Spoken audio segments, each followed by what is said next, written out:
শোনো, কথাটি শোনো, কাছে এসো প্রিয়তম বলে।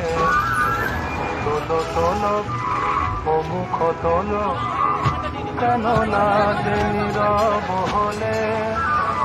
শোনো শোনো, কথাটি শোনো, কাছে এসো প্রিয়তম বলে। তোলো তোলো ও মুখ তোলো, কেন লাগে নীরব হলে।